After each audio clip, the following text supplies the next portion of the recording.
Hi, welcome to Vaikan news. నేను మీ సతీష్. ఈరోజు మనతో పాటు స్టూడియోలో ప్రముఖ రాజకీయ విశ్లేషకులు రాజేష్ అప్పసాని గారు ఉన్నారు. వారితో ఏపీలోని వివిధ రాజకీయ అంశాలపై ఒకసారి చర్చిద్దాం. నమస్తే రాజేష్ గారు. నమస్కారం. రాజేష్ గారు, కొంతకాలంగా గమనిస్తూ ఉంటే కొన్ని రోజుల క్రితం, కొన్ని వారాల క్రితమే నారాయణ గారు సౌత్ కొరియా పర్యటనకు వెళ్ళొచ్చారు. దానికి ముందు లోకేష్ గారు అమెరికా పర్యటనకు వెళ్ళారు. వివిధ సంస్థల ప్రతినిధులతో చర్చలు జరిపారు. ఏపీకి పెట్టుబడులు తీసుకొచ్చే ప్రయత్నం చేశారు.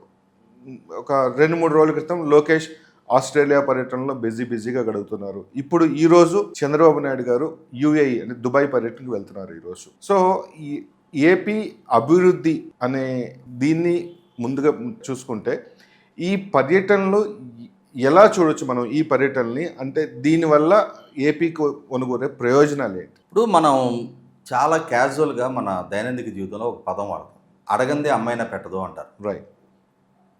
అలాగే మన రాష్ట్రం అవసరాల రీత్యా, మన యువతకి ఉపాధి కల్పన రీత్యా, సంపద సృష్టి, అభివృద్ధి, మన ప్రభుత్వానికి ట్యాక్స్ రెవెన్యూస్ పెంచుకోవాలి అనుకున్నప్పుడు డెఫినెట్గా పారిశ్రామిక సంస్థలను గ్రౌండింగ్ చేయించుకోవాలి, ఉపాధి అవకాశాలు పెంచుకోవాలి.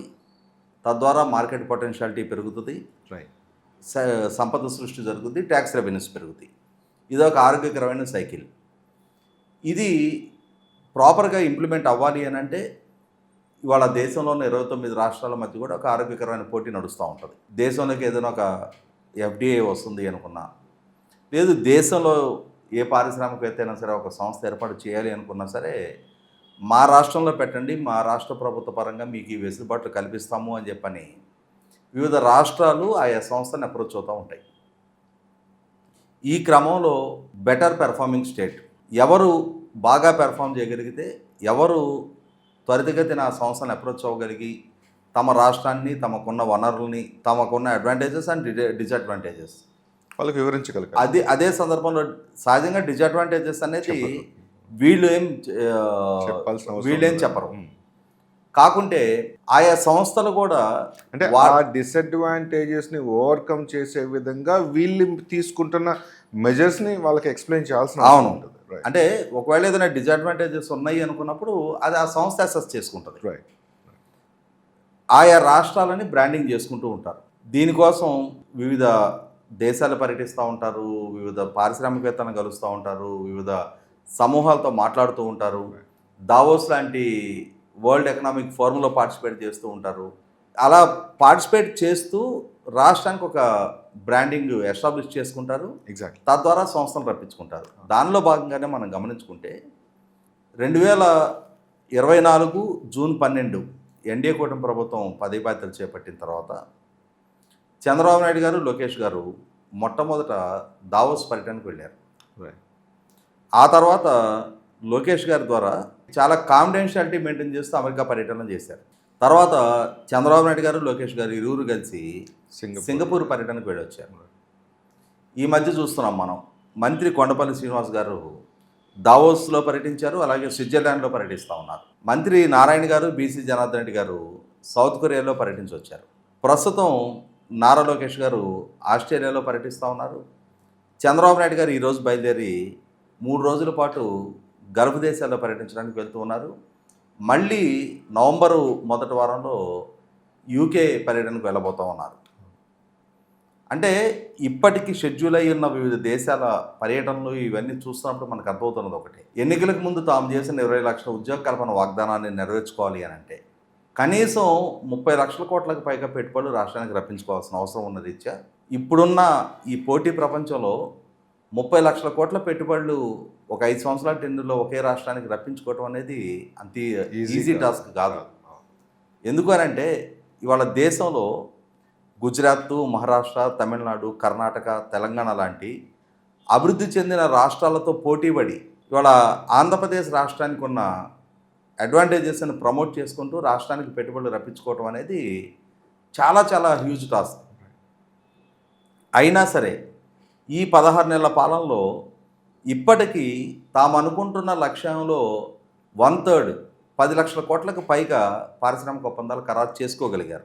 ప్రభుత్వ పరంగా ఫ్రీక్వెంట్ క్యాలెండర్ మెయింటైన్ చేస్తూ ఎస్ఐబిపి సమావేశాలు, స్టేట్ ఇన్వెస్ట్మెంట్ బోర్డు, అలాగే క్యాబినెట్లో కూడా ఎప్పటికప్పుడు క్లియర్ చేస్తూ వాటికి కావాల్సిన అనుమతులు వేగంగా ఇస్తూ ఈజ్ ఆఫ్ డూయింగ్ బిజినెస్ అని చెప్పని చెప్పుకున్న స్థాయి నుంచి వాళ్ళ స్పీడ్ ఆఫ్ డూయింగ్ బిజినెస్ అనే ఒక కొత్త నినాదాన్ని ఎంపిక చేసుకొని దానికి అనుగుణంగా ప్రభుత్వ పరంగా చాలా వేగంగా కార్యాచరణ రూపొందించుకుంటూ ఉన్నారు, అమలుపరుస్తూ ఉన్నారు, సంస్థలు రప్పించుకుంటూ ఉన్నారు.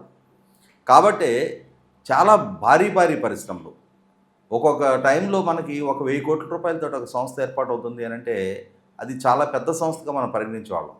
అటువంటి స్థితి నుంచి వాళ్ళ ఈ 16 నెలల కాలంలో 1,85,000 కోట్ల రూపాయల ఎన్టీపీసీ గ్రీన్ హైడ్రోజన్ ప్రాజెక్ట్ కానీ, 1,61,000 కోట్ల రూపాయల ఆర్సిలర్ మెటల్ స్టీల్ ప్లాంట్ కానీ, 96,000 కోట్ల రూపాయల బీపీసీఎల్ రిఫైనరీ కానీ, 65,000 కోట్ల రూపాయల రిలయన్స్ బయోమాస్ ప్రాజెక్టులు కానీ, అలాగే రీసెంట్గా విశాఖపట్నంలో ఖరారైన Google gigawatt plus data centre plus largest artificial intelligence centre మరి $15 బిలియన్ సుమారుగా 131,000 కోట్ల రూపాయల పెట్టుబడి ప్రతిపాదనతో రాష్ట్ర ప్రభుత్వానికి ఒప్పందాలు ఖరారైనాయి. వీటికి అదనంగా టీసీఎస్, కాగ్నిజెంట్, యాక్సెంచర్ లాంటి సంస్థలు తమ డెవలప్మెంట్ సెంటర్లు విశాఖపట్నంలో ఏర్పాటు చేయబోతున్న సమాచారం కూడా మనకు తెలిసిందే. కాబట్టి రాష్ట్రానికి ఇప్పటికే ఒక పారిశ్రామిక పెట్టుబడులకి ఒక బ్రాండింగ్ ఎస్టాబ్లిష్ చేసుకున్న నేపథ్యంలో సమర్థవంతమైన పరిపాలన పరంగా కానీ, లేదు 1000 కిలోమీటర్ల పైగా ఉన్న సముద్ర తీరాన్ని కానీ, ఇప్పటికే ఉన్న highway connectivity, rail connectivity, port connectivity, airport connectivity, water availability, land availability, power availability, అట్లాగే రాష్ట్రానికి అడ్వాంటేజ్గా ఉన్న మానవ వనరులు, వీటినన్నింటినీ ప్రమోట్ చేసుకుంటూ రాష్ట్రానికి మెరుగైన పెట్టుబడి అవకాశాలను రప్పించుకునే దిశగా ఇవాళ చంద్రబాబు నాయుడు గారి నాయకత్వంలో ఉన్న ప్రభుత్వం చాలా తీవ్రంగా కృషి చేస్తూ ఉంది. వచ్చే నెల 14, 15, 16 తారీఖుల్లో విశాఖపట్నంలో జరగబోతున్న పెట్టుబడిదారుల సదస్సు సిఐఐ ఇన్వెస్ట్మెంట్ సమ్మిట్, ఆ ఇన్వెస్ట్మెంట్ సమ్మిట్కి ప్రచారం కల్పించే బాధ్యతను భుజస్కంధాల మీద తీసుకొని ఇవాళ రాష్ట్ర క్యాబినెట్లో ఉన్న వివిధ హోదాల్లో ఉన్న మంత్రులు సాక్షాత్తు ముఖ్యమంత్రి గారితో కూడా వివిధ దేశాల్లో పర్యటిస్తూ ఉన్నారు, పారిశ్రామికవేత్తలతో మమేకమవుతూ ఉన్నారు, వచ్చే నెల జరగబోతున్న విశాఖపట్నం సమ్మిట్కి ఆహ్వానిస్తూ ఉన్నారు. ఈ నేపథ్యంలో రేపటి రోజున జరగబోతున్న ఈ ఇన్వెస్ట్మెంట్ సమ్మిట్ అనేది రాష్ట్ర ప్రభుత్వ పెట్టుబడి ప్రణాళికల్లో ఒక గేమ్ చేంజర్ కానుందనేది వాస్తవం. ఇప్పటి వరకు మనం ఊహించిన ఈ 10 లక్షల కోట్ల మనం చర్చిస్తూ ఉన్న 10 లక్షల కోట్ల పెట్టుబడికి అదనంగా కనీసం ఇంకొక 20 లక్షల కోట్ల పెట్టుబడులు అయినా సరే ఖరారు కావడానికి ఆస్కారం ఉంది. బహుశా రేపటి రోజున జరగబోతున్న పార్ట్నర్షిప్ సమ్మిట్ అనేది 20 లక్షల ఉద్యోగ కల్పన హామీని పూర్తి స్థాయిలో ఆ హామీని నెరవేర్చుకోవడానికి ఒక రూట్ మ్యాప్ని డిసైడ్ చేసే ఇన్వెస్ట్మెంట్ సమ్మిట్గానే మనం భావించవచ్చు. దాని ప్రమోషన్లో భాగంగానే వాళ్ళ చంద్రబాబు నాయుడు గారు గల్ఫ్ పర్యటిస్తూ ఉన్నారు. అలాగే సాక్షాత్తు IT and HRD minister Lokesh గారు ఆస్ట్రేలియాలో పర్యటిస్తూ ఉన్నారు. వివిధ సంస్థలతోటి అధినేతలతోటి మాట్లాడుతూ ఉన్నారు. రాష్ట్రంలో ఉన్న పెట్టుబడి అవకాశాలని వివరించి చెప్తా ఉన్నారు.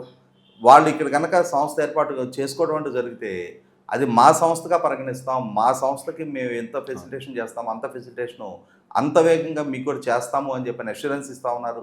ఆల్రెడీ రాష్ట్ర ప్రభుత్వం మీద ఒక నమ్మకంతో, పాలకుడిగా చంద్రబాబు నాయుడు గారి పాలనాపరమైన నిర్ణయాల పట్ల నమ్మకంతో ఇప్పటికే దేశంలో వివిధ సంస్థలు లైనప్ అయ్యున్న నేపథ్యంలో విశాఖపట్నం కేంద్రంగా గూగుల్ ద్వారా రీసెంట్గా అనౌన్స్ చేయబడిన లార్జెస్ట్ డేటా సెంటర్ అంటే లార్జెస్ట్ ఆర్టిఫిషియల్ ఇంటెలిజెన్స్ సెంటర్ విశాఖపట్నంలో ఏర్పాటు అవుతున్న నేపథ్యంలో దాన్ని వల్ల క్రియేట్ అయిన బ్రాండింగు ఇవాళ మెటా కానీ టీసీఎస్ లాంటి సంస్థలు కూడా విశాఖపట్నంలో తమ డేటా సెంటర్లు అలాగే ఆర్టిఫిషియల్ ఇంటెలిజెన్స్ సెంటర్లు కూడా ఏర్పాటు చేయడానికి స్కోప్ ఉన్న నేపథ్యంలో ఖచ్చితంగా చంద్రబాబు నాయుడు గారి నేటి దుబాయ్ పర్యటన అనేది వచ్చే నెల జరగబోతున్న సిఏఏ కన్వెన్షన్స్కి ఒక కర్టెన్ రైజర్గానే భావించవచ్చు. ఆల్రెడీ ఇప్పటికే న్యూఢిల్లీలో, బాంబేలో దేశీయ పారిశ్రామికవేత్తలందరితో కూడా చంద్రబాబు నాయుడు గారు, నారా లోకేష్ గారు మమేకం అవుతూ వచ్చే నెలలో జరగబోతున్న పార్ట్నర్షిప్ సమ్మిట్ గురించి వాళ్ళందరికీ వివరించి చెప్తా ఉన్నారు. చంద్రబాబు నాయుడు గారికి కార్పొరేట్ సర్కిల్స్లో ఉన్న పరిచయాల నేపథ్యంలో, ఇన్ని సంవత్సరాల అసోసియేషన్ నేపథ్యంలో ఆయన రాష్ట్రానికి ఇచ్చే ప్రాధాన్యతను గుర్తెరిగిన పారిశ్రామికవేత్తలు ఖచ్చితంగా చంద్రబాబు నాయుడు గారి మాటని ఆలకించి ఆ ప్రభుత్వ ప్రతిపాదనలను మన్నించి వచ్చే నెలలో జరగబోతున్న సిఏఏ కన్వెన్షన్ ద్వారా రాష్ట్రంలో ఇతోదిక పెట్టుబడి పెట్టడానికి ఆస్కారం ఉందనేది వాస్తవం. రైట్. అంటే ఈ లోకేష్ గారి ఆస్ట్రేలియా పర్యటనలో ఇప్పటికే ఒక శుభవార్త కూడా చెప్పారు. మన దేశం నుంచి అక్వా ఎగుమతులు అత్యధికంగా దాదాపుగా 90% పైగా అమెరికా దేశానికి ఎగుమతులు అయ్యేవి. ఇప్పుడు ఈ ట్రంప్ టారిఫ్ల ఉదంతంతో దాదాపు 35-40% మేర ఎగుమతులు తగ్గిపోయాయి. ఏదైతే నష్టం జరుగుతుందో ఒక దేశం మీద ఆధారపడకుండా ఇప్పుడు ఆస్ట్రేలియాతో ప్రభుత్వంతో చర్చలు జరిపి అక్కడికి ఎగుమతులు చేసుకోవడానికి మార్గం సుగమం అయింది అని చెప్పేసి నిన్న ఒక ట్వీట్ చేయడం జరిగింది. అది మన రైతాంగానికి అక్వా రైతులకి మంచి శుభవార్త అని చెప్పుకోవాలి. సో ఈ పర్యటన నేపథ్యంలో రాష్ట్రానికి మంచి జరగాలని, రాష్ట్ర యువతకు మంచి జరగాలని, నిరుద్యోగం తొలగిపోవాలని, రాష్ట్ర ఆర్థిక రంగం బాగుపడాలని కోరుకుందాం. Thank you so much sir for your time. చూసారు కదా రాజేష్ గారితో ఈరోజు చర్చా కార్యక్రమం. మరో చర్చలో మళ్ళీ కలుద్దాం. అంతవరకు మీ సతీష్.